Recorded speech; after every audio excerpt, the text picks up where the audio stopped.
अफगानिस्तान हमारा दोस्त है, हम उसकी बहुत हेल्प करते हैं। ईरान हमारा दोस्त है, तो इस बात से भी अमेरिका को प्रॉब्लम नहीं है? अमेरिका की जब बात आती है तो अलग चीज हो जाता है। अमेरिका का मतलब हो गया कि समझिए कि जो उसको करना है करके चला जाएगा, आप सोचते रहिए क्या हुआ है। बट अमेरिका, अगर आप बोल रहे हो कि वो बॉस है, वो अपने हिसाब से चीज़ें चलाता है, तो फिर वो हमें रशिया से दोस्ती मेंटेन करने देता है। तो रसिया से दोस्ती आज से नहीं है ना, रसिया से दोस्ती उस समय से जब यूएसएसआर था। अमूमन जैसे आज की जो जनरेशन को लगता है कि रसिया तो था ही नहीं ना, वो तो यूएसएसआर था। अमेरिका से लोगों ने रसिया को लड़ते देखा कहाँ है? आज की जो जेनजीज पॉपुलेशन, इनके पैदा होने से पहले रसिया टूट चुका था। तो यूएसएसआर था, तो उसके समय अमेरिका खास नहीं पाते थे यहाँ पर। क्यों? उसकी जो जासूसी थी, जासूस किस पे काम करते हैं? जासूस दो ही चीज पे काम करेगा, पैसा और टेक्नोलॉजी।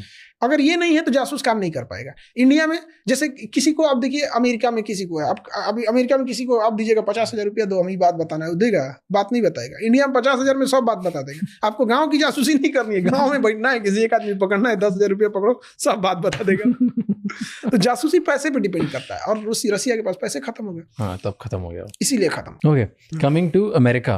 अमेरिका ने जैसे बोला कि वो इंडिया को बढ़ने नहीं देगा, तो क्या करेगा वो इंडिया के साथ जो बढ़ने नहीं देगा? प्रॉक्सीज में उलझा के रखेगा। नीचे श्रीलंका है, इधर अफगानिस्तान है, पाकिस्तान है, नेपाल है, बांग्लादेश है, म्यांमार है, सबको खत्म करना। भारत को तो म्यांमार को कब्जा कर लेना चाहिए, वहाँ कोई सरकार ही नहीं है।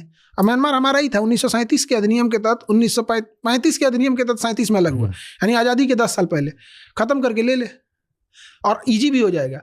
वो बौद्ध लोग हैं, हम लोग बौद्ध कंट्री है, महात्मा बुद्ध हमारे यहाँ से। शुरू में क्या होगा, 10 साल तक झंझट होगा, अगली पीढ़ी को लगेगा यहीं पैदा हुए थे। सिक्किम के लोगों को लगता है कि विदेशी थे पहले। हम ही इंडिया में किसी को कह दीजिएगा सिक्किम को अजीत डोभाल लेके आए हैं, तो कहेगा अरे ये कब हुआ है? 30-40 साल में सब भूल जाएंगे। आपको क्या लगता है 20 साल बाद किसी को पता भी चलेगा क्या कि 370 अधिनियम था?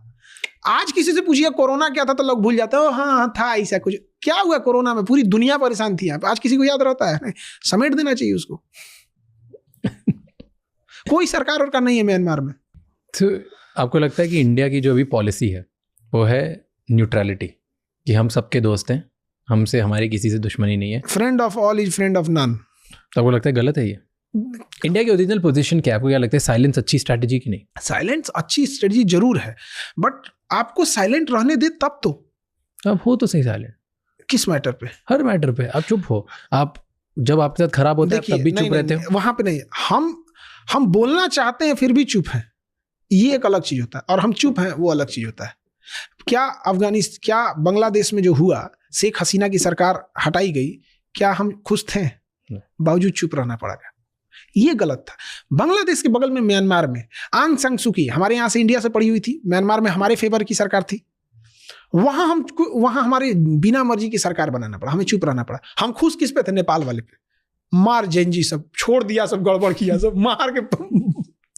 तो हमें जहां हम चाहते हैं वहां है, तब तक तो कोई दिक्कत नहीं। श्रीलंका में हम खुश हैं, गिराओ सरकार, बहुत बदतमीज थे सब।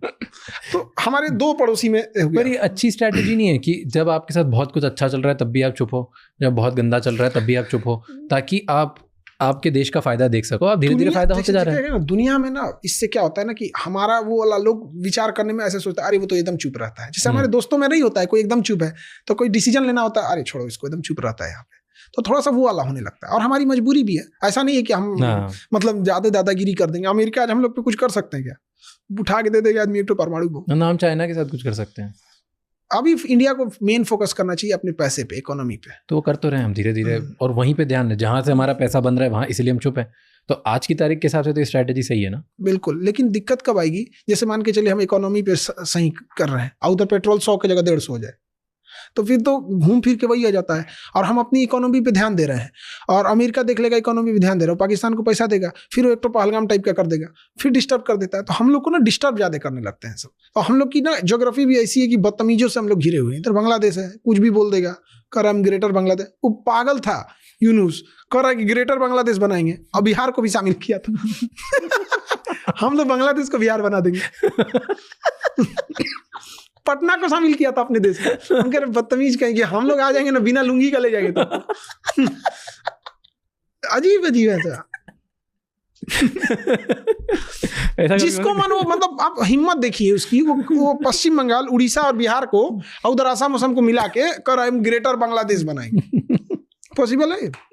वैसे कोई भी कुछ भी बोल देगा इसका मतलब सही थोड़ी है, तो बोलते रहते हैं लोग अपनी आवाम को खुश करने के लिए। प्रेसिडेंट उसको बोलना एक अलग चीज हो जाता है, आप ऐसे स्टेटमेंट दे दिए, मतलब अपने लोगों को खुश करने के लिए, पोलराइज करने के लिए, थोड़ा भड़काने के लिए करते रहते हैं लोग। हर देश कुछ ना कुछ बोलता रहता है, इधर भी तो कितने लोग कुछ भी बोलते हैं, अमेरिका में लोग कुछ भी बोलते हैं, अब ऐसे सब बोलते रहते हैं। अब लेकिन नेपाल में जो हुआ वो इंडिया के लिए ठीक है। क्यों? जो करंट सरकार को गिराया गया वो इंडिया के फेवर की थोड़ी थी। तो अब जो बनेगी वो इंडिया के फेवर। कम से कम जो दुश्मन था वो तो गया, नया आएगा तो देखा जाएगा है या नहीं है। और कौन सा देश अपने लिए अच्छा है? नेशनल इंटरेस्ट पे डिपेंड करता है। ओके। जैसे अमेरिका भी डायरेक्टली इंडिया के लिए तो थ्रेट नहीं है, बट ना वो धीरे धीरे हम लोग की ना नसों को काट रहा है। आप समझेंगे, बांग्लादेश हम लोग से कॉटन खरीदता था, अभी हम लोग से बंद कर दिया, हमारे कॉटन पे टैरिफ लगा दिया और अमेरिका उसको कॉटन दे रहा है।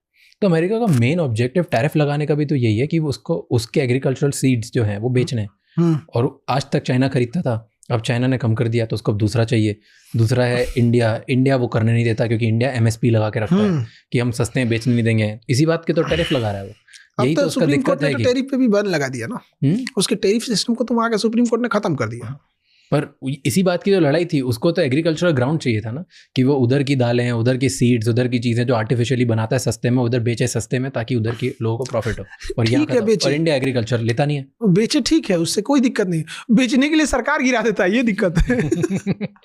पर वो सस्ते में बेचना चाहता है ना, हम सस्ते में हम लोग से आधे रेट पे प्रोवाइड करा देगा, हमारा किसान मर जाएगा। हाँ, इसीलिए तो हम ले नहीं रहे। अभी तो हम लोग ने ये सुप्रीम कोर्ट ने उसका डिसीजन दिया, वरना टैरिफ के प्रेशर में पता नहीं क्या क्या करा देता हम लोग से। तो उसका सुप्रीम कोर्ट कितना पावरफुल है, क्या इंडिया में सुप्रीम कोर्ट ऐसा पॉसिबल है? प्रेसिडेंट के इलीगल घोषित कर दिया। बट क्या हुआ उस बात से? टैरिफ खत्म होगी ना, पूरा 100% खत्म हो गया हर जगह। नहीं चल रही बात नहीं, जो उसने जो मनमौजी लगा दिया था 40%, 150, हाँ वो खत्म हो गया। वो खत्म हो गया। बहुत सारी कंपनीज ने उस पर केस भी किया और इंटरेस्ट के सहित पैसे भी मांग रहे हैं। बेइज्जती हो गया उसका। तो उस पर ध्यान भटकाने के लिए तो फिर दूसरी जगह काम कर, बहुत जगह पे टैरिफ खत्म करने और एप्स्टीन फाइल करना माने को, वैसे इधर हो गया ईरान से लड़ाई हुआ। एप्स्टीन फाइल दब जाएगी। वो लोग तो नॉर्मल है लोग, वहाँ पे एप्स्टीन बदलेगी थोड़ी ना। एप्स्टीन पे एक शराब पीने वाले से शराब नहीं छूटता है, एक नॉर्मल रिक्शा चलाने वाले से बीड़ी नहीं छूटता है। तो ये दुनिया के इतने अमीर लोगों से एप्स्टीन फाइल की आदत छूट जाएगी, बस लोकेशन बदलेगा और स्ट्रिक होंगे सब, कुछ चेंज नहीं होने वाला है और चलता रहेगा और स्ट्रिक हो जाएगा। पब्लिक नहीं चिढ़ेगी, एक टाइम पे पब्लिक को भी तो जवाब देना होगा लोगों को। अमेरिका की पब्लिक क्यों चिढ़ेगी? अमेरिका में अमेरिका का कौन है? ज्यादातर तो बाहर से आए हैं। जब तक बिजनेस चल रहा है तब तक ठीक है। किराए के घर में रहने वाले को कॉलोनी में क्या हो रहा है नहीं मतलब होता है। अब जैसे बताओ, इंडिया ब्रिक्स का भी पार्ट है, क्वाड में भी हमारी दोस्ती है, हम G20 भी करते हैं, हम सबसे दोस्ती कर लेते हैं। इन सब का कुछ फायदा होता है? हाँ होता है। क्या फायदा होता है? मतलब कुछ इन्फ्लुएंस होता है सच में कि इसे मेंबरशिप रखने की बात? देखिए, G20 से तो एक इन्फ्लुएंस बढ़ता है, लेकिन ब्रिक्स से तो सच में फायदा होता है। और ब्रिक्स आने वाले टाइम पे अमेरिका को अगर कोई काउंटर कर सकता है तो ब्रिक्स ही कर सकता है। कलेक्टिव फोर्स है वो, और उसमें ज़्यादातर देश देखिए कि वो लोग हैं जिनके पास फ्यूचर पावर्स है। रशिया है, चाइना है, इंडिया है, साउथ अमेरिका, ब्राज़ील है। ये लोग हैं ना, ये मतलब पावर होल्ड करते हैं, पॉपुलेशन है, एग्रीकल्चर है। और अगर ये आपस में भी व्यापार करने लगे ना तो उसका डॉलर खत्म हो जाएगा। बट अभी ये ईरान के केस को लेके थोड़े डिवाइडेड है ना लोग। किस में? स्टैंस में, ब्रिक्स में। हाँ, ब्रिक्स का एक तरफा स्टैंस नहीं है, सब लोग एक जगह को सपोर्ट नहीं कर रहे हैं। तो ब्रिक्स की मीटिंग में आएगी तब ना वहाँ एक्सटेंड होगा। अभी तो सारे लोग की कोई मीटिंग नहीं है ब्रिक्स की, तो इसलिए ये लोग अलग अलग कर रहे हैं। और वार टाइम पे कोई क्यों अपने को हाईलाइट करने की कोशिश करे? इंडिया भी तो शांति से यही देख रहा है, भैया मेरा फ्यूल निकाल दो बस।